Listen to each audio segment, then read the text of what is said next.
मित्रो, आज आपण विचाराची शक्ती बघणार आहोत. जसे विचार तशा कृती आणि उक्ती, जशा कृती आणि उक्ती तसं आयुष्य माणसाचं असते.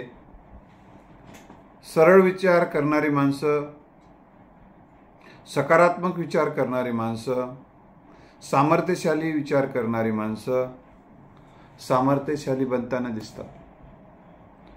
सकारात्मक विचारावर फोकस करून जगणारी माणसं, सातत्यानं सकारात्मक विचार करणारी माणसं त्यांच्या मनामध्ये सकारात्मक कार्याचा, सकारात्मक कल्पनांचा, सकारात्मक भावनांचा उदय होत असतो. तर सकारात्मक विचार म्हणजे आनंदाचा, प्रगतीचा पाया आहे. यावर आपला विश्वास असला की आपलं सकारात्मक विचाराचं विश्व तयार करता येते आणि तसंच एक विश्व आपल्या भोवती तयार होत असते. आपण हे बघितलं पाहिजे की विचार बदलले की काय होते, मानसिकता बदलते आणि मानसिकता बदलली की परिस्थितीही बदलताना दिसते. परिस्थितीच नव्हे तर घडून गेलेल्या घटना, प्रसंग आणि व्यक्तीसुद्धा बदललेल्या दिसतात. त्रास देणारे भाव सुद्धा कमी होऊन जातात. त्या घटना आणि प्रसंगाकडे एकदा आपला बघण्याचा दृष्टिकोन बदलला, त्याबद्दलचे विचार बदलले की त्या व्यक्तीबद्दलचा आपल्यामधला जो नकारात्मक भाव आहे तो बदलून जातो. एकदा काय झालं,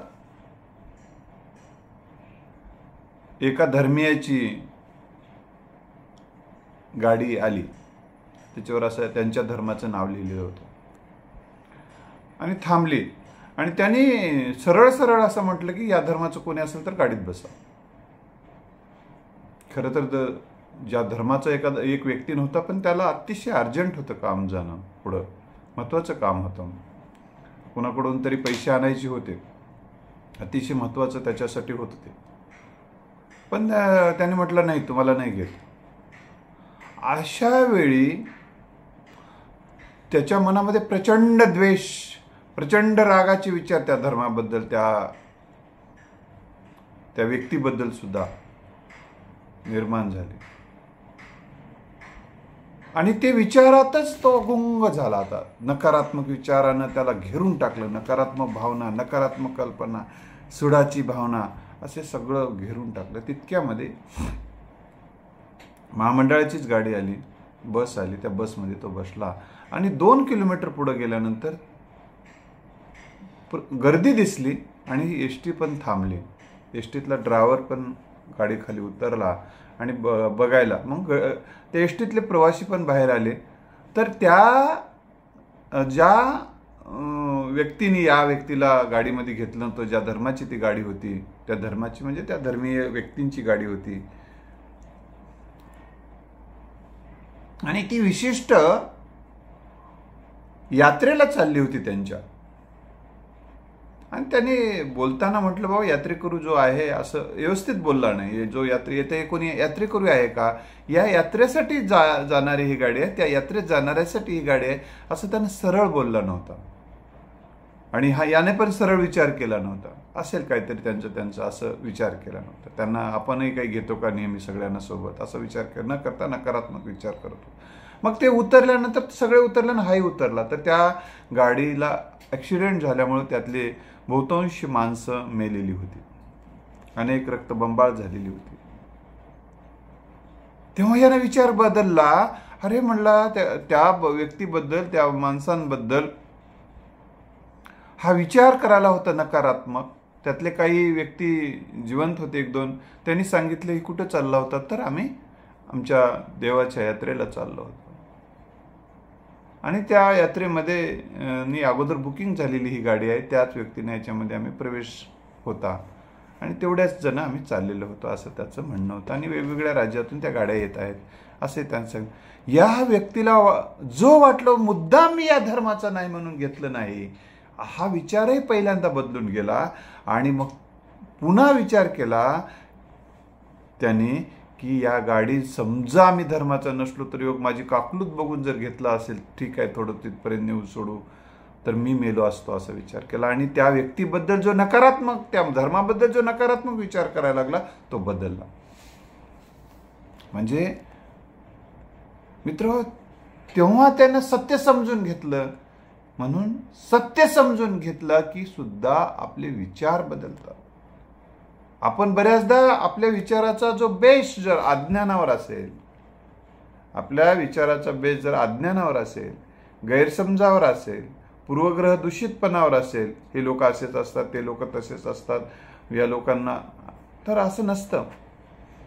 तर प्रत्येक कम्युनिटीमध्ये खूप चांगली माणसं असतात आणि त्यांना आपण जसं रिॲक्ट करू, जसा रिस्पॉन्स देऊ, ती आपल्यासोबत तशा पद्धतीने वागतात.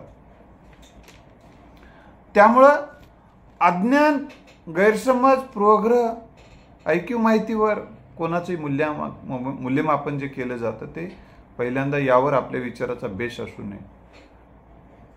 तर हे पहिल्यांदा ज्यांचे विचार चुकीचे कसे त्यामुळे ठरतात, पश्चातापकारक का ठरतात, अज्ञानावर, गैरसमजावर, पूर्वग्रहदूषितपणावर आणि संशयावर आधारित तयार होतात. संशयावर आधारित विचार तयार व्हायला लागतात. आणि मग ते व्यक्तीबद्दल संशयावर आधारित विचार असतील, पूर्वग्रहावर आधारित विचार असतील, गैरसमजावर आधारित विचार असतील, अज्ञानावर आधारित विचार असतील, यातले जवळपास बहुतांश विचार हे घातक ठरतात. एक व्यक्ती माझ्याकडं आला आणि एक विषय घेऊन आला. तो म्हणाला की त्याचा विषय पासवर्ड होता. पासवर्ड. आता त्याचा रिलेटिव्ह एक्स नातं त्याला त्याचा पासवर्ड सांगत नव्हता, मोबाईलचा पासवर्ड. मग पासवर्ड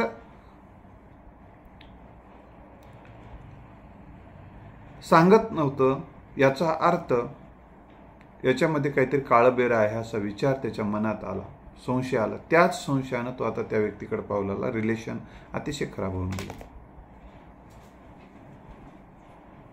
मग मी त्यांना म्हटलं काय विचार काय? त्यांना म्हणले की पासवर्ड ठेवता कामा नये असं माझं मत आहे, असा माझा विचार आहे. मग ते काय पुढची व्यक्ती ऐकायला तयार नाही. मग मी म्हटलं पासवर्ड अनेक लोक ठेवतात, ते लोकांचं मला देणं घेणं नाही. म्हणलं मला जमना. म्हणलं बरं ठीक. समजा म्हणलं तुम्ही पासवर्ड ठेवायला लावल्यामुळे त्यांनी ठेवला, नाही पासवर्ड नको म्हटला तर पासवर्ड नव्हता, खुला मोबाईल ठेवला असं समजा, आणि तो मोबाईल हरवला. त्या मोबाईलला हरवला आणि तुम्ही कुठल्या तरी यात्रेला चाललेला आहात, दूर आहात खूप, आणि तो मोबाईल हरवला. आणि तो उदाहरणार्थ तुम्ही काश्मीरमध्येच आहात, हरवून गेला मोबाईल. आणि तिथं तुम्हाला आता तुम्ही कुठल्या तरी असं देवाला वर चाललेला आहात, तिथं कुठंच काही आता पुन्हा ते मोबाईल बदलणे किंवा तिथं कुठं काही व्यवस्था नाही आहे. तर तिथं समजा तिथं तक्रार करायलाही जागा नाही आहे. आणि त्यावेळेस त्या मोबाईलचा मिसयूज होऊन, चुकीचा वापर होऊन तुमच्या कुटुंबावर काही संकट आलं तर असा विचार करून बघा. म्हणलं थोडं. हां तेही खरं आहे. म्हणलं तेही खरं आहे. आणि हा विचार एवढा काही नकारात्मक विचार, बरं समजा असं आहे की असं समजा की कंपनीच्याच माध्यमातून असं एक आला पुढं की पासवर्ड ज्याचा त्यालाच माहीत पाहिजे, दुसऱ्याला पासवर्ड सांगितला की ते मोबाईलच बंद पडणार, असा विचार करून बघा. म्हटलं थोडा वेळ. तिसरी गोष्ट, विश्वासात घ्या. म्हटलं तुम्हाला कशासाठी पासवर्ड लागते हाही एक महत्वाचा मुद्दा आहे. म्हटलं आणि तुम्हाला पासवर्ड कशाला लागते आणि पासवर्ड ठेवू नये म्हणण्याचं काय कारण आहे एकदा पक्क करा. आता त्याच्या मनामध्ये डाऊट आहे, याच्यामध्ये तर काहीतरी लपवलं जात आहे, कोणाला तरी बोलते आहे. मी त्यांना सांगितलं पासवर्ड ठेवला नाही समजा, म्हणलं बोलणं थांबणार आहे का? हा, तेही खरं आहे म्हणलं. मी म्हटलं हे सगळं विश्वासानं कवेत घ्यायचं असते, असं अविश्वासानं, संशयानं, गैरसमजानं, पूर्वग्रह दृष्टीनं संशय घेऊन तुम्ही जगणं हे पहिल्यांदा बंद केलं पाहिजे. लक्षात आलं? मी म्हटलं तुमच्या मोबाईलला पासवर्ड आहे का? हो आहे म्हणलं, माझ्या पण आहे. तुम्ही सांगलं का? अरे माझं काय करायचं आहे म्हणलं सांगायचं. हा बरोबर. मग त्या माऊलीशी पण संवाद झाला, तिचा सोबत संवाद झाला समुपदेशनामध्ये.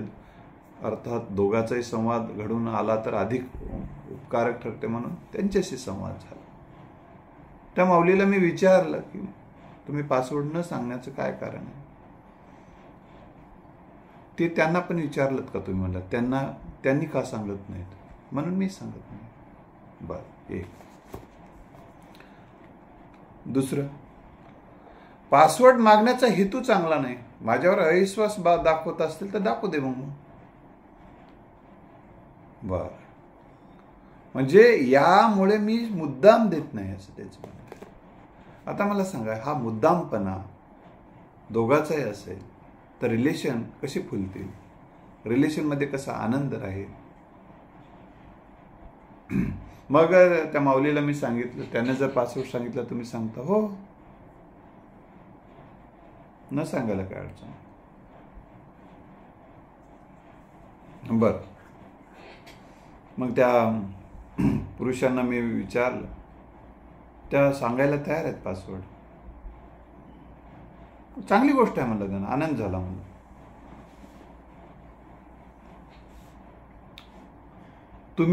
तुम्ही सांगा टाका ना म्हटलं, तुमचे काय अडचण आहे?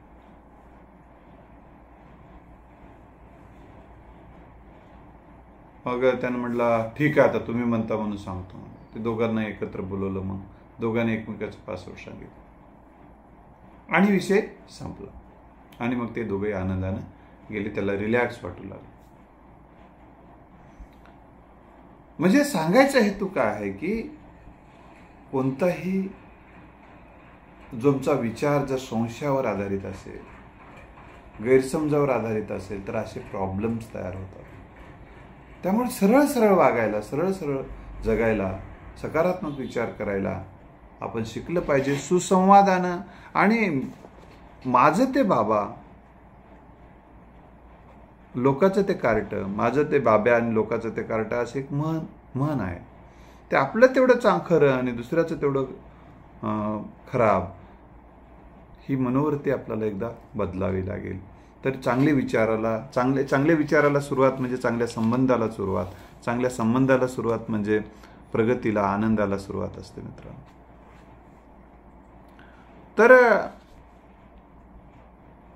नातेसंबंधाबद्दल सुद्धा मी तुम्हाला सांगेल की नातेसंबंधाबद्दल सुद्धा एकमेकाच्या असाच सकारात्मक विचार तुम्ही केलात तर तुमचे नातेसंबंध सुद्धा चांगले होऊ शकतात.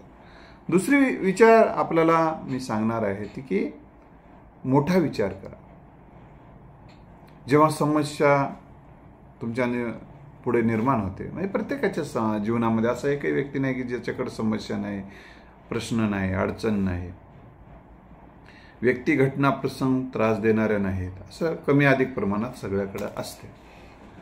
अशा वेळी तुम्ही मोठा विचार करावा लागणार आहे, तरच तुम्हाला हे समस्या, प्रश्न, अडचण, व्यक्ती, घटना आणि प्रसंग छोट्या वाटायला लागतात. अशा वेळी मोठी माणसं जेव्हा मोठा विचार करतात ना, त्यांना समस्या छोट्या वाटतात, व्यक्ती छोट्या वाटतात आणि मग त्यांच्या मनामध्ये दयेचा, त्या घटना प्रसंगाविषयी दयेचा उगम होतो, दयेचा उदय होतो. लक्षात आलं? त्यामुळे तुम्ही मोठा विचार करणं, मोठी माणसं मोठा विचार करतात आणि स्वतःला तुम्ही मोठं समजायला लागा. विचारानं, आचारानं तुम्ही मोठे आहात. तुमचा जन्म इतरांना समजून घेण्यासाठी झाला आहे असा विचार करा. इतरांना समजून घेण्यासाठी चांगला आहे, समजून सांगण्यासाठी झालेला आहे, क्षमा करण्यासाठी झालेला आहे, असा जर विचार जी माणसं करतात त्याच्या आयुष्यामध्ये चांगले दिवस यायला सुरुवात होतात. चांगले विचार करायला सुरुवात होते. जी माणसं चांगला विचार करायला सुरुवात करतात आणि मोठी माणसं पुढचा कसा विचार करत आहे त्यानुसार आपण विचार करत नाहीत. दुसरा माणूस ज्या दिशेनं गाडीने आलाय त्याच दिशेने आपली गाडी नेत नाही. आपल्याला ज्या दिशेनं जायचे त्या दिशेनं गाडी नेतात. आणि छोटी माणसं काय करतात, त्यानं नाही आला तिकडे जाऊ, त्यानं कुठं चालाय बघ रे बघ, त्यानं ज्या गतीनं चालवायला गाडी आपणही त्याच गतीनं चालू, मेलं तर मेलो, ऍक्सिडेंट झाला तर झाला, पण त्याच्या पुढे गेलं पाहिजे. आणि ज्यानं तिकडे गेलं, ज्यानं जिकडे गेलं जाईल तिकडे जाऊत म्हणतात. ज्यानं त्याच्या दुसऱ्या गावाला जायचं, तू तिथे जाऊन काय करणार आहेस. त्यामुळे तुम्हाला कुठे जायचं आहे, तुम्हाला कोणत्या गतीनं जायचं आहे, तुम्हाला गतीनं जाऊन काय करायचं आहे, तेवढ्या कोणत्या टाइमला तुम्हाला पोहोचायचं आहे. आणि गतीला जाऊन जर काही अडचण आली तर मग काय करणार आहात, हा विचार करा ना. मोठी माणसं असा विचार करतात, मी माझ्या ध्येयानुसार चाललो. छत्रपती शिवाजी महाराजांना असा विचार केला का, काही लोक दुसरीकडे जात होते, आपणही दुसरीकडे जावं असा विचार केला का, त्यांनी नाही, स्वराज्यावरच टिकून राहिलेला महाराज. लक्षात ठेवा. त्याचबरोबर दुसऱ्याच्या विचाराशी तुलना करून तुम्ही परेशान होऊ नका. काही जण दुसरे जसे विचार करायला तसे विचार करून आपण परेशान होतात. आणि त्याने असं काय विचार करावं, त्याने तसं ते कसं काय विचार असा करतात, हे चुकीचं आहे ते. अरे बाबा, ज्यांची उंची जशी तसे विचार माणसाच्या मनात येत असतात. जसे माणसावर संस्कार तसे विचार येत असतात. जो माणूस ज्या परिस्थितीत वाढला घडला तशानुसार विचार येतात. त्याच्यावर जसे संस्कार झाले त्या संस्काराची मनोभूमी, त्याची जी पार्श्वभूमी तयार झालेली आहे, मन जसं ज्याचं तयार झालंय तसा तो विचार करतात. माणसाचं मन जसा तयार केलं जातं, जसं मन तयार केलं जातं तसेच विचार माणसाच्या मनातून यायला सुरुवात होते. हाच मग त्याला जसं तयार केले, दहशतवाद्याला जसं तयार केले तर दहशतवादाप्रमाणे विचार करेल. लक्षात आलं. ज्याला सत्यानं जगायला शिकवले तो सत्याचा विचार करायला शिकेल. ज्याला कुठल्याही सिच्युएशन मध्ये आपला स्वार्थ एवढाच आपला धर्म, स्वार्थ हाच धर्म, असे विचार ज्याच्यावर संस्कार केले त्यानं मग जिथं स्वार्थ तिथंच आपला मुक्काम, सोय करेल तो सोयरा, ही भूमिका तो घेऊन जगेल. लक्षात आलं. त्यामुळे त्यानं स्वार्थी आहे, तुम्हाला स्वार्थीच बनायचं आहे का, मग ठीक आहे, तुम्ही पण स्वार्थी बना, मग करा त्याच्यासारखाच विचार. नाही मला स्वार्थी बनायचं नाही, मला मोठं बनायचं, मला महान बनायचं. मग तुला त्याच्यासारखा विचार कसा करून चालेल. लक्षात आलं. त्याच्यासारखा विचार तुला कसं चालेल.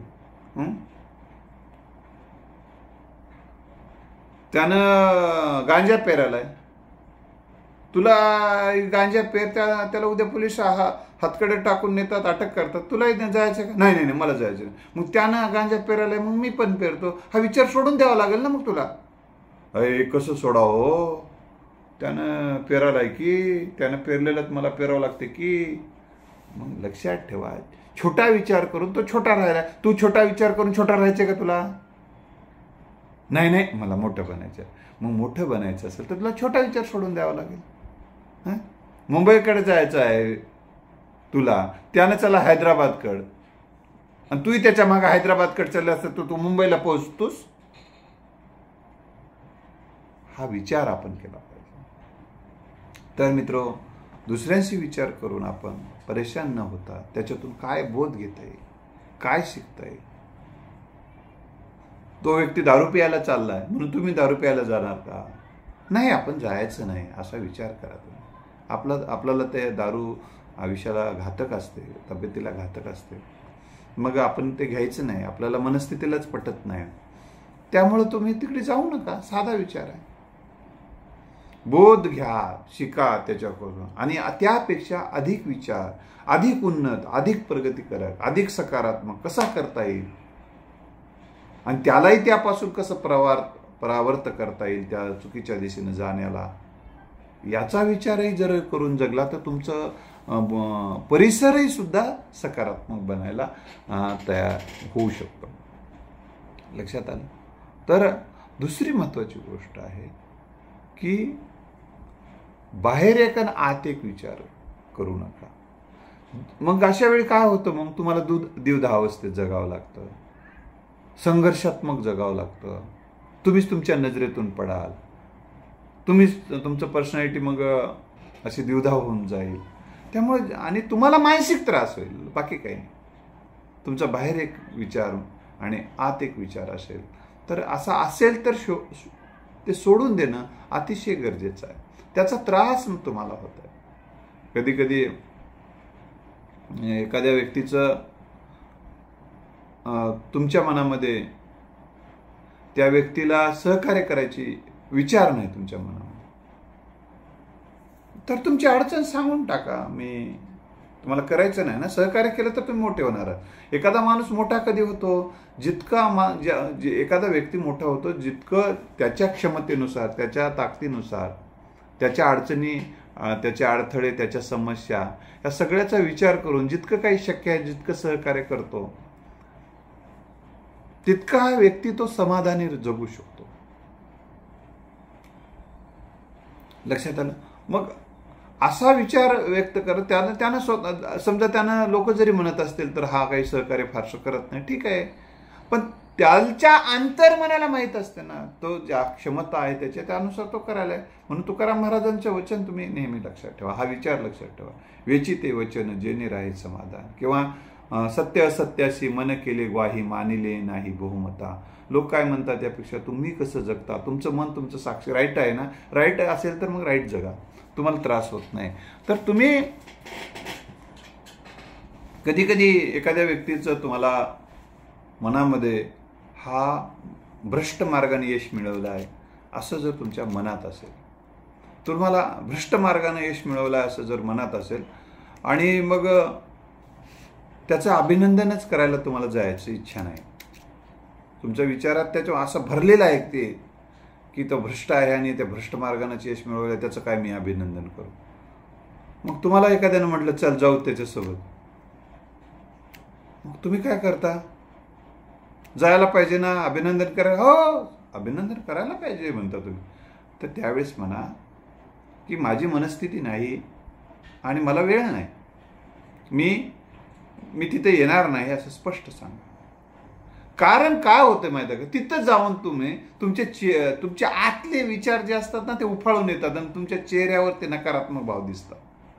मग तुम्ही त्याचं अभिनंदन करायला गेलात तरी पण तुमच्या आतून आनंद व्यक्त होत नाही, आणि जेव्हा तुमच्या आतून आनंद व्यक्त होत नाही त्याच्या पुढच्या व्यक्तीतून तुमचा आनंद व्यक्त होत नाही, असं घडू शकते. आणि त्यावेळेस तुम्हाला थोडासा परेशानीचा सामना करावा लागतो आणि तुमच्या मनाच्या विरोधात मी करायला, मग त्याचा जर तुम्ही सत्कार करायला लागलात, त्याला गोड बोलायला, वा वा वा परिश्रमानं कष्टातून काय यश मिळवलं वगैरे असं तिथं आता बोलावं लागलं ना तुम्हाला. मग तेव्हा जेव्हा बोलता तेव्हा तुमचं मन म्हणते भडव्या, तुझ्या मनात त्याच्याविषयी असे विचार आहेत आणि तू काय बोलायला लागलास. हे अंतर्मन आणि बाह्यमन ह्या दोन मनाचा असा संघर्ष सुरू होतो आणि तुम्हाला तुमच्या नजरेत पडायला लागतं. लक्षात आलं? मग की मला बोलू तरी नका, तिथे शांत बसा. आता तिथे गेल्यावर म्हणाल की बोलावं लागतं, हो ठीक आहे बोला काहीतरी थोडं 2 मिनिटं, जे झालं ते योग्य झालेलं आहे वगैरे अशा पद्धतीने काहीतरी बोला. पण मला या निमित्तानं सांगायचं आहे की अशा ठिकाणी शक्यतो तुम्ही टाळा. शक्यतो सगळीच माणसं सोबत ठेवण्याचा जो काही विचार माणसाचा असतो ना ते पहिल्यांदा घातक असतो. कारण सगळीच माणसं सोबत असत नाहीत, सगळीच माणसं तुमच्याबद्दल चांगला विचार करत नाहीत, आणि सगळ्याच माणसाला तुम्ही देखील समाविष्ट करू शकत नाहीत. मग काही माणसं तुम्हाला 1-2 सोडावी लागतील. हा विचार, त्यासाठी तुमचं आत्मबळ पाहिजे ना. तुम्हाला हेही जमत नाही तेही जमत नाही तर मग जसं आहे तसं स्वीकारा, जसं आहे तसं स्वीकारा. तरी मग तुम्ही मनापासून स्वीकारा. सगळ्यांना स्वीकारणं गरज आहे, गुणदोषाचं स्वीकारावं लागतं, हा विचार ठेवा. मग तुम्ही सगळं 100% कोणीच निर्दोष नाही, कोणामध्ये काही ना काही दोष असू शकतात. गुणदोषाचं स्वीकारत आयुष्य पुढे न्यायचं असते. हा समन्वयामध्ये विचार ठेवा. मग मग या म्हणजे तुमचे जसे विचार आहेत तसं जर जगायला लागलात तर तुम्हाला आनंद वाटायला लागतो, असं मला सांगायचं आहे या निमित्तानं, बाकी काही नाही.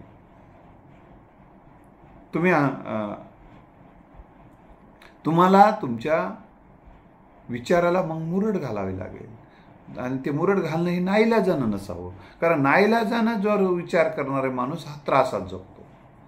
तर तुम्ही ॲक्सेप्ट, हे जीवनाचं सत्य म्हणून तुम्हाला स्वीकारावं लागेल, आणि तेही स्वीकारणं विचारपूर्वक असलं पाहिजे, सर्व बाजूचा विचार, आणि मनाची तयारी करून एखादा विचार पुन्हा स्वीकारा मग तुम्ही. मग कारण विचार बदललेत अनेकांनी माणसांनी, आणि ते आता आनंदाने जगतात त्याही सिच्युएशनमध्ये. लक्षात आलं? हा एक विचार. त्याचबरोबर तुम्हाला आनंद देणाऱ्या विचारावाला, तुम्हाला समाधान देणाऱ्या, तुम्हाला कोणकोणते विचार समाधान देतात, आनंद देतात, पण ते विचार सकारात्मक असावे. आता थोडा वेळ बरं वाटलं तर नकारात्मक असेल, नकारात्मक विचार थोडा वेळ आनंद देत असतात, लक्षात ठेवा, पण त्याचा शेवट वाईट होत असतो. म्हणून तुम्हाला आनंद देणाऱ्या, सकारात्मक समाधान देणाऱ्या विचाराचं संकलन करा, लिहून काढा. ते सगळे विचार लिहून टाका. तुम्हाला कोणते विचार आनंद देतात. मग ते तुमचे स्वतःचे विचार असू दे, तुम्ही स्वतः जन्माला घातलेले असू दे, किंवा तुम्हाला दुसऱ्यांचे जे तुम्हाला प्रभावित केलेले, आनंद देणारे, आत्मविश्वास वाढवणारे ते विचार असतील, ते तर तेही लिहून काढा. आणि या दोन्ही विचारांचं दररोज वाचन करा.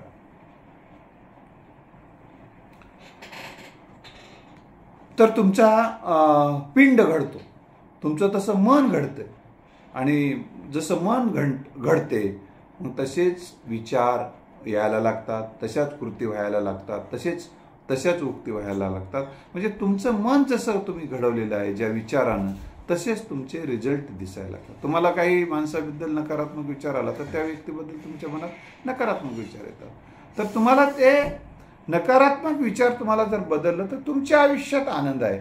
त्या पुढच्या व्यक्तीच्या आनंदात पुढचा व्यक्ती आनंदी राहील का दुःखी राहील हा त्याचा विषय आहे, पण तुमचे विचार बदलले की तुमचा दृष्टिकोन बदलतो. दृष्टिकोन बदलली कृती आणि उक्ती बदलतात आणि त्याचे परिणामही बदलतात मित्रांनो. मग तुमचे दुसरा एक महत्त्वाचा मुद्दा म्हणजे तुमचे जे ध्येय आहे, जे स्वप्न आहे, ते स्वप्न पूर्ण झाल्यानंतर तुम्हाला कसं वाटते, कसे विचार येतील तुमच्या मनामध्ये, यावर थोडा वेळ देत जा. कारण तुमचं ध्येय जे सकारात्मक ध्येय आहे ते पूर्ण झाल्यानंतर जसं कृतार्थ वाटते, आनंदायी वाटते, प्रसन्न वाटते, तर तसा असा सन्मान मिळायला असं चित्र तुमच्या डोळ्यासमोर येते आणि असं पावर वाढायला असं विचार करा. मग त्यामुळं तुमच्या या ध्येयाला एनर्जी तयार होते, मन तयार व्हायला मदत होते. म्हणून तुमचं ध्येय पूर्ण झाल्यानंतर तुम्हाला जे काही लाभ होणार आहेत या लाभाचं चित्र डोळ्यासमोर ठेवा.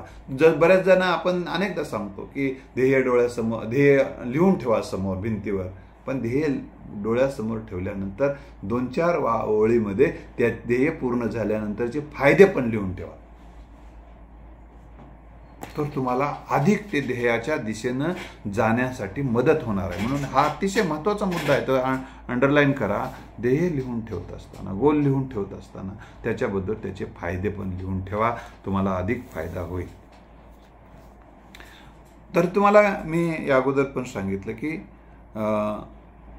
तुम्हाला कसं बनायचं आहे, त्या क्षेत्रात, ज्या क्षेत्रात तुम्हाला मोठं व्हायचं आहे त्या क्षेत्रातली माणसं कसा विचार करतात, त्या क्षेत्रामधली माणसं, आर्थिक क्षेत्रात मोठं व्हायचं असेल आर्थिक क्षेत्रातली माणसं कसा विचार करतात, मोठे श्रीमंत होणारी माणसं कसा विचार करतात, राजकारणी माणसं कसा विचार करतात, लक्षात आलं. राजकारण परिस्थितीनुसार बदलून घेतात, तातडीनं बदलून घेतात. ते फार कठोर फारसं राहत नाही, आणि जे कठोर राहतात ते बाजूला पडतात. ही वस्तुस्थिती आहे. परिस्थितीनुसार ते निर्णय घेतात, अजून परिस्थितीनुसार बदलतात. रात्रीतून तिकडे जातात,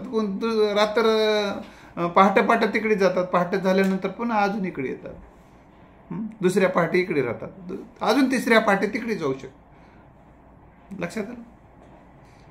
आता ही त्यांच्या जीवनातली ती गरज लक्षात घेऊन ते निर्णय घेतात, त्यांची गरज लक्षात घेऊन ते निर्णय घेत असतात. मग त्यामुळं त्याची जी लवचिकता आहे ती लवचिकता तुम्हाला तशी लवचिकता बाळगायची आहे का? त्यांच्यासारखं राजकारणी बनायचं का त्यांच्यासारखं? तुम्ही बनवू शकता. काही जण म्हणते नाही, म्हणते तसं बनायचं आहे का? तसं बना. म्हणजे ज्याच्या ते काय करतात, बी प्रॅक्टिकल म्हणतात. बी प्रॅक्टिकल. आत्ता काय हितकारक आहे बस. लोक काय म्हणतात काय देणं घेणं. लोक काय नाही, कसंही इकडे नाचायला सोबत राहतात, तिकडे गेलं तरी नाचायला सोबत राहतात. लोकांचा काही विषय नसतो, सगळीकडे नाचायला तयारच आहेत. त्याच्या पण आत्ता आपल्या हितासाठी काय महत्त्वाचं आहे असा विचार करून जी राजकारणी मंडळी, काही राजकारणी मंडळी असा विचार करून निर्णय घेत असतात. त्यामुळं त्यांना माहीत नसतं का लोक असं आपण निर्णय घेतल्यानंतर असं चर्चा करणार आहेत, असं बोलणार, सगळं माहीत असते. पण त्याच्यावर काही परिणाम होऊ देत नसतात. ते आपल्या मनावर त्याचा काही परिणाम होऊ देत नाही. आय एम राईट या भूमिकेतून ते पुढे वाटचाल करतात. मला सांगायचं आहे, तर तुम्हाला महान बनायचं आहे, तर तुम्हाला मोठं बनायचं आहे, एखाद्या क्षेत्रात समाजसेवक बनायचं आहे, दुसऱ्याच्या कल्याणासाठी तुमचं ध्येय अर्पण करायचं. तशा क्षेत्रामधले संत बनायचं असं तर संत कसा विचार करतात असा विचार करायला पाहिजे. महान व्यक्तिमत्व कसा विचार करतात असा विचार करायला पाहिजे. आणि महान व्यक्ती काय करतात माहिती आहे का? सर्व सोबत नसताना, सर्व बाजू घेत नसताना, आपलेच माणसं अडचणी अडथळे आणत असताना देखील त्यांचं स्वप्न तेच कधी सोडत नाही, त्यांचं ध्येय ते कधी सोडत नाहीत, आणि ध्येयाबद्दलचा सकारात्मक विचार कधी सोडत नाही. मग लोक सोबत नाही, काय करू मी एकटाच, मग जाऊ दे सोडून, जाऊ दे मरून, फार तिकडेच जास्त पळायला लागले, मग जाऊ दे, मग इथं किती 4 लोक माझ्यासोबत आहेत, संख्या माझ्याकडे कमी आहे, मग हे संख्या कमी आहे तर मग आपण कशाला हे सोडून दे, हे सोडून द्यायचा, असा विचार ते करत नाही. छत्रपती शिवाजी महाराजांनी तसा विचार केला का?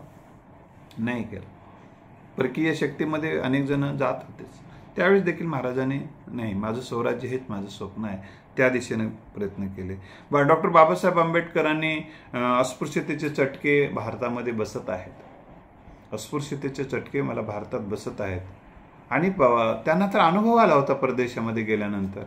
तिथं अस्पृश्यतेचे चटके त्यांना फारसं मिळतच नव्हते. तिथं सन्मानाचेच त्यांना बरेचसे प्रसंग त्यांच्या आयुष्यात येत होते. सन्मानजनकच वस्तुस्थिती होती. त्यांना ग्रंथालयामध्ये असेल किंवा कोणाच्या घरामध्ये राहत होते ते असेल, तर तिथे त्यांना अस्पृश्यतेचा कधी अनुभव आलेला दिसत नाही. भारतामध्ये काय आहे, सगळीकडे अस्पृश्यतेचे चटके होत होते. पाणी प्यायला गेले तर चटके, ऑफिसमध्ये पाणी वेगळं ठेवण्याचा प्रकार, किंवा दप्तर ज्या त्याच्या टेबलावर दुरून टाकण्याचा प्रकार. साहेब हे सुरुवातीला ते अनुभव घेत होते दोन्हीकडे. तर तेव्हा त्यांनी असा विचार केला नाही की आपण आता फॉरेनमध्ये स्थायिक व्हायला पाहिजे, इथं काही नाही, तिथली चकरी गोऱ्या कातड्याची एखादी बघावं आणि तिथंच राहावं, असा त्यांनी विचार केला नाही. त्यांना काय विचार केला, हे अस्पृश्यतेचे चटके जे मला बसत आहेत ते माझ्या अखिल अस्पृश्य समाजाला बसता कामा नये. ही अस्पृश्यता हा भारताचा विनाश करणारी बाब आहे, असा व्यापक विचार करून त्या अस्पृश्यता निर्मूलनासाठी आणि अस्पृश्यांच्या उद्धारासाठीच नव्हे तर राष्ट्राच्या उद्धारासाठी सकल विचार मांडून त्यांनी उद्धाराचा विचार सातत्यानं मांडला. आणि संविधानामध्ये स्वातंत्र्य, समता, बंधुत्व आणि अस्पृश्यता विरोधी विचारांची पेरणी त्यांनी कलम त्याच्यामध्ये टाकण्यासाठी अट्टास धरून ते तसं पद्धतीनं करून घेतलं. आणि आज जी अस्पृश्यता बऱ्याच प्रमाणामध्ये निर्मूलन होते झालेली आहे, त्यामध्ये त्याचं श्रेय संविधानकारांना जाते, ही गोष्ट आपण लक्षात ठेवली पाहिजे. तर दुसरी महत्वाची गोष्ट मित्र की तुमचे नाते महत्वाचे आहेत, हा विचार सुद्धा नाते संबंध चांगलं करण्यासाठी मदत करतात. बरेच जण काय करतात माहिती आहे का, नाते संबंधाच्या बद्दल सांगतो, त्यानं नीट वागणं मग मी पण नीट वागणं, एकमेकाच्या नको तसं विचार करण्यामुळे नातेसंबंधाचा काही जण चक्काचूर करून टाकतात. आणि ह्या नातेसंबंधाचा चक्काचूर करणं म्हणजे आनंदाचा चक्काचूर करणं असते, हा विचारच ते ठेवत नाही. याने इकडले नाते तोडून टाकून देते, त्याने तिकडले नाते तोडून टाकून देते. कारण यानं नाते तोडलं की तिनं नाते तोडते, त्यानं नाते तोडलं की यानं नाते तोडते. कोणतंच नातं सोबत ठेवायचं नाही असाच ते निर्णय घेऊन एकटेच टिमकी वाजत फिरत राहतात. कारण कारण काय आहे, ही जी स्पर्धा लागलेली आहे नाते तोडून टाकण्याची, ही स्पर्धा, नाते तोडून टाकण्याची स्पर्धा म्हणजे आपले मुळच तोडून टाकण्याची स्पर्धा आहे. आणि मुळं तोडून टाकल्यानं झाड जसं बहरू शकत नाही आनंदानं, तसं नाते तोडून टाकल्यानंतर माणूस आनंदानं भरत नाही, सन्मानानं भरत नाही. ही वस्तुस्थिती ते लक्षात घेत नाही, पण एकमेकांमध्ये केल्या जाणाऱ्या स्पर्धेमुळे या नात्यांचा चक्काचूर करून टाकण्याची स्पर्धा त्यांच्या घरामध्ये, ज्यांच्या घरामध्ये अशी स्पर्धा असते त्यांच्या घराचं शमशान व्हायला वेळ लागत नाही. ही गोष्ट आपण लक्षात ठेवली पाहिजे. त्यामुळं नातेसंबंध महत्त्वाचे आहेत. हा विचार ज्या कुटुंबामध्ये असतात ती कुटुंब आनंदाचं गोकुळ असते. ही गोष्ट आपण लक्षात ठेवल्या पाहिजे. आपल्याला नातेसंबंध महत्त्वाचे आहेत म्हणजे काय काय महत्त्वाचं आहे एकदा आयुष्यामध्ये लिहून काढलं पाहिजे. आणि आरोग्य महत्त्वाचं आहे, मग आरोग्यावर लक्ष देणं गरजेचं आहे. दुसऱ्यांचे विचार मनापासून समजून घेणं हे महत्त्वाचं आहे, तरच मैत्री टिकते. दुसऱ्यांना मनापासून समजून घेणं, दुसऱ्यांना मनापासून सन्मान देणं हे जेव्हा होते तेव्हा मैत्रीचा धागे घट्ट व्हायला सुरुवात होतात. त्याचबरोबर आपल्याला विचार हे समस्या सोडवणारे विचार आहेत का समस्या वाढवणारे विचार आहेत. ज्या माणसांना प्रगती करायची आहे, ज्या माणसाला आनंदी जगायचं आहे, तो माणूस सातत्यानं काय करतो, समस्या सोडवणाऱ्या विचारावर भर देतो. जाऊ दे, हे याच्यात ही समस्या सुटली पाहिजे. एकदा समस्या सोडून तो मोकळा होतो. ठीक आहे, ती अडचण आली ना समस्या सोडून देतो आणि समस्या सोडून टाकतो. आणि समस्या सोडून टाकून एक चांगलं वातावरण तयार करतो. त्या समस्या घेऊन जगणं म्हणजे टेन्शन घेऊन जगणं असते. समस्या घेऊन जगणं म्हणजे टेन्शन घेऊन असते. आणि समस्या घेऊन जगण्यातून, टेन्शन वाढण्यातून, त्याच्यातून अजून काहीतरी वाईटच घडत असतं. त्यामुळे समस्या सोडत जगणं म्हणजे समाधानानं जगणं, आनंदानं जगणं आणि आपल्या ध्येयाच्या दिशेने जायला वेळ मिळते. छोट्या छोट्या समस्यातच आपण गुंतून बसलो तर मोठे प्रश्न सोडवण्यासाठी वेळ मिळत नाही. आणि जी माणसं मोठी प्रश्न सोडवत नाहीत ती माणसं मोठी बनू शकत नाही. कारण एखादा माणूस मोठा कधी, तो समाजाचे मोठे प्रश्न सोडवतो. जितके मोठे प्रश्न सोडवतो तितका तो मोठा असतो. जितका माणूस छोट्या छोट्या प्रश्नात गुंग झालेला असतो तिथंच छोट्या छोट्या प्रश्नामध्येच तो संपून जातो. लक्षात आलं. मग जी माणसं मोठे प्रश्न सोडवतात, मोठ्या प्रश्नात समस्या सोडवण्यामध्ये योगदान देतात, ती माणसं मोठी झालेली आहेत. आणि ज्यांना मोठं व्हायचं असेल तर समाजाच्या समस्या सोडवण्यामध्ये योगदान देणं गरजेचं. आता बघा तुम्ही, देशाच्या स्वातंत्र्याची समस्या होती. स्वातंत्र्य नव्हतं, आपण पारतंत्र्यात होतो. तेव्हा ज्यांनी या स्वातंत्र्य लढ्यामध्ये भाग घेतले त्यांना कोण म्हटलं जाते आजही स्वातंत्र्य सैनिक म्हटलं जातं. आता जे भाग घेतलेच नाहीत त्यांना म्हटलं जातं का? नाही. कारण त्या समस्येचा सोडवण्याचा जे हिस्सा बनतात त्यांना समाज त्याचं श्रेय देतच असतो. एक जण म्हणला, सर या चळवळीमध्ये काम करतो, मग मला काहीच फायदा नाही. आणि मग तुझा काय ध्येय आहे? नाही, माझं नाव व्हायला पाहिजे, असंच माझं ध्येय आहे, बाकी मला काय देणं घेणं, नाव व्हायला पाहिजे. बर. आणि दुसऱ्यांना जास्त महत्व आहे. बरं, काय आहे? मग तुझं नाव होणारच नाही. असं दिसत नाही बाबा माझं काही नाव होईल असं वाटणार आहे मला. म्हणला हे काय माझं नाव होऊ देतील असं दिसणार आहे म्हणला. तेच समोर दिसायला म्हणलं. बरोबर, तू उद्या मेलास म्हणलं. तू उद्या मेलास असं गृहीत धर म्हणलं. मृत्यू झाला तुझा. हा, धरलो गृहीत म्हणून. त्या चळवळीमध्ये तू किती वर्षापासून काम करतो? जवळपास 10 वर्षापासून. मग बातमी जेव्हा छापली जाईल तर या चळवळीचा एक कार्यकर्ता, सच्चा कार्यकर्ता हरपला तरी किमान बातमी येईल की नाही? नक्की येईल म्हणला. मग आज सुद्धा किती लोक तुम्हाला या चळवळीचा एक कार्यकर्ता समजतात? आहे, खूप समजतात म्हणला. लिहून काढा म्हणलं यादी. यादी काढायला सर पुस्तक होते मला तयार. मग तुम्हाला कसं काय वाटतंय महत्व नाही? नाही, त्यांच्या तुलनेत. त्यांच्या कोणाच्या? तुला काय देशाचा अध्यक्ष करायचे काय? सगळा देश तुझ्या हातात द्यायचे काय? असं नसते. असं नसते. तुमची क्षमता वापरा, तुमचं कौशल्य वापरा, तुमची ताकद वापरा, तुमचं शहाणपण वापरा, तुमचं काम ही तुमची ओळख तयार करा. गांधीजीकडे कोणतं पद होतं? महात्मा गांधीजीकडे कोणतं पद होतं? पंतप्रधान होते, राष्ट्रपती होते. मग का आजही त्यांची कितीतरी व्यक्ती आले, त्यांची पूजा होते आजही. महात्मा गांधीला जग ओळखते, त्यांच्यावर अनेक चित्रपट, अनेक ग्रंथ झाले. त्यांच्या जीवनावर जितकं काही लिहिल्या गेलेलं आहे, जगातल्या फार कमी लोकांवर लिहिलेलं आहे. त्यांच्यामध्ये त्या टॉप 10 मध्ये ते आहे. ही गोष्ट विचार करा तुम्ही. त्यांचे पद म्हणजेच काय, तुम्ही डोक्यातून काढा म्हटले. तुमचं काम थांबून पदावर राहून काय करता? तुमचं काम हीच तुमची ओळख असते, याच्यावर विचार करा. असं म्हटल्यानंतर त्यांना मी अनेकांची उदाहरणं सांगितली. स्वामी विवेकानंदाकडे कोणतं पद होतं? संत तुकाराम महाराजाला जगद्गुरू म्हणून सगळे मानतात. त्यांच्याकडे कोणतं पद होतं? संत काय ते मी संत आहे म्हणून समजलेत काय? ते मी संत आहे मला मना म्हणून फिरलेत काय गावगाव जाऊन? लोक म्हणलेत संत त्यांना. संत गाडगे बाबांना काय ते म्हटले का मला संत म्हणा, आणि संत म्हणण्यासाठी मी तेवढं प्रयत्न चालू आहेत माझे, सगळ्यांनी सहकार्य करा, मला संत म्हणा. लोक म्हणले संत, काम करत गेले. लोक म्हटले जे काम करा त्याला ते लोक तुम्हाला तसं म्हणत राहतात. त्यामुळं हे सगळं, आणि कुठं कागदावर नाव नसलं तरी लोकांच्या काळजात नाव राहते, हे लक्षात ठेवा. लक्षात आलं? आता कोणाची कामं बघा, आपल्या मराठवाड्याचं उदाहरण घ्या. जलसिंचनाचा विषय निघाला, जलसिंचनामध्ये कोणाचं योगदान आहे विचार केला तर शंकरराव चव्हाण साहेबांचं नाव टॉपवर येते. स्वराज्याचा विषय निघाला, शिवाजी महाराजांचं नाव येते. संविधानाचा विषय निघाला की बाबासाहेबांचं नाव येते. लक्षात आलं? असे अनेक उदाहरणं मी तुम्हाला सांगू शकतो की रयत शिक्षण संस्थेचा विषय निघाला की कर्मवीर भाऊराव पाटलांचं नाव येते. राष्ट्रवादी पक्षाचा विषय निघाला, राष्ट्रवादी की शरद पवार साहेबांनी राष्ट्रवादी कोणी निर्माण केली असा विषय निघाला की शरद पवार साहेबांचं लेकरू सुद्धा नाव सांगते.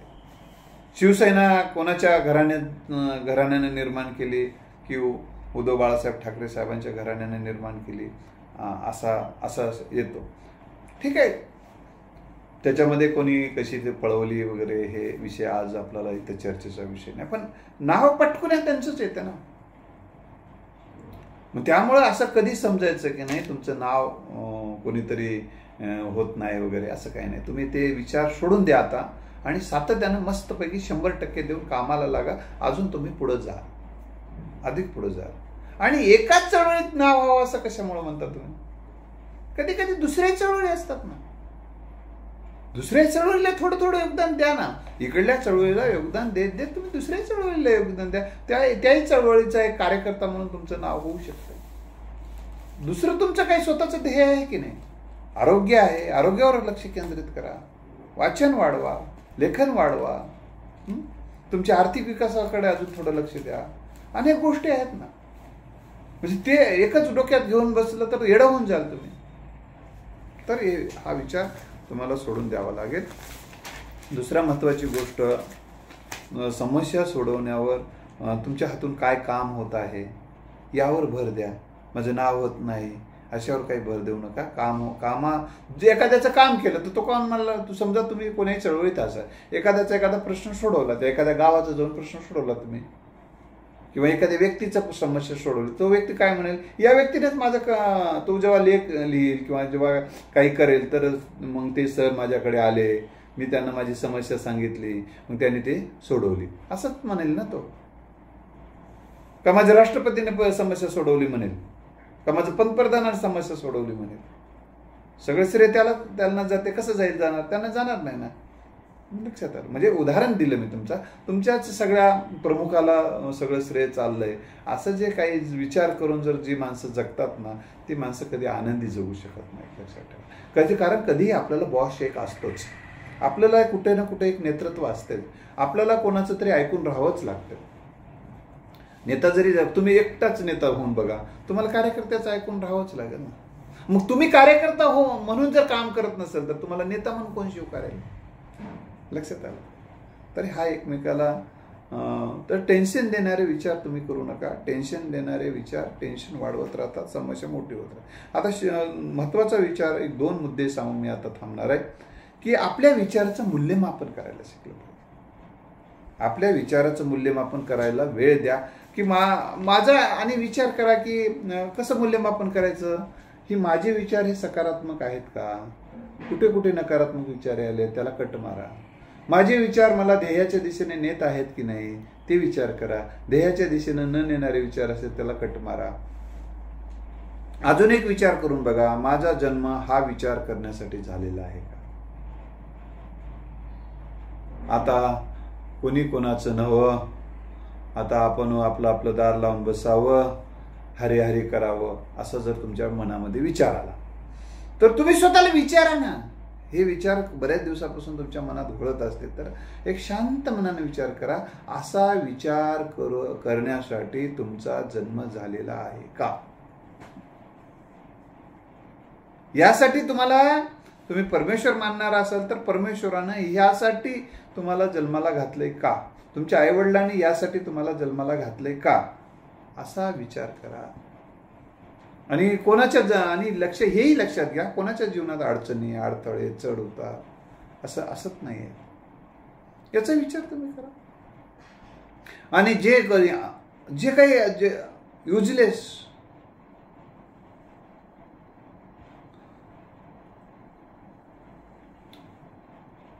जे उपकारक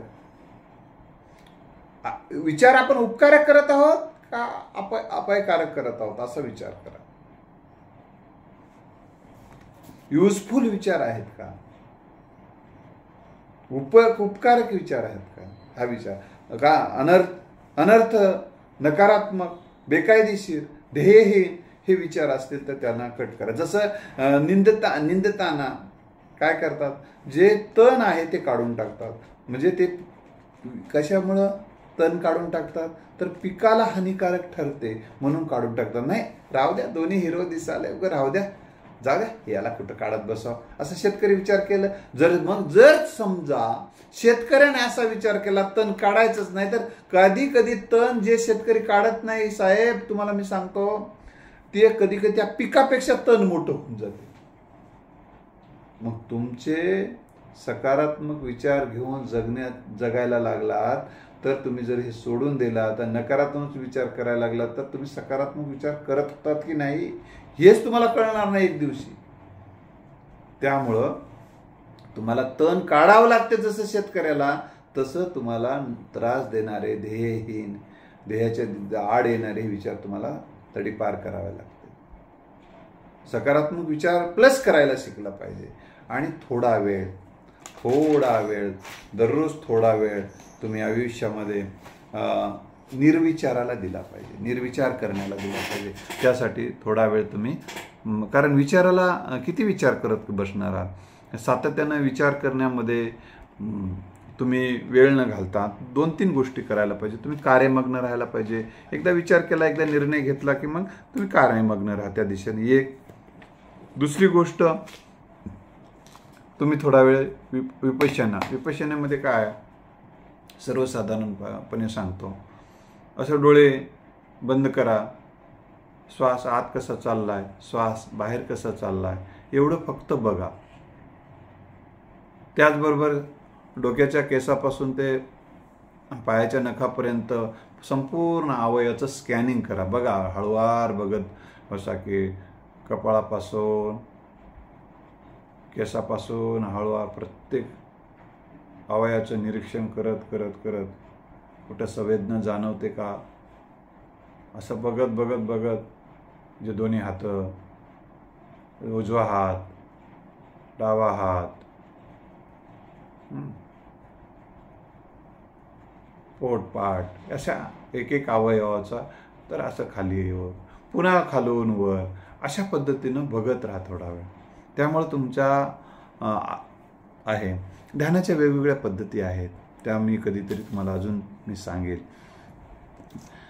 अशा ध्यान करणं म्हणजे काय, काही न करणं, फक्त श्वासावर लक्ष केंद्रित करणं, इतकं जरी केला तर तो तुम्हाला झोपून सुद्धा शेवासन करू शकता तुम्ही थोडा वेळ. योग निद्रा योगनिद्रा तुम्ही करा, फक्त झोपा आणि पूर्ण संपूर्ण शरीर शिथिल होत आहे, शांत होत आहे असा विचार करून शवासन केला तर तुमचा मानसिक ताण आणि शारीरिक ताण पण दररोज दूर व्हायला मदत होत असतो. आणि किमान 2 वेळेस एका 15-15 जरी मिनिटं वेळ दिला त्याच्यासाठी तुमचं मानसिक स्वास्थ्य उत्तम राहायला आणि विचाराची जी गर्दी झालेली आहे ती कमी व्हायला मदत होते. मित्र, या दिशेनं आपण विचार करूया आणि विचाराचं हे ज्याला विचार करायला शिकता येते त्याला जीवन जगायला शिकता येते. धन्यवाद.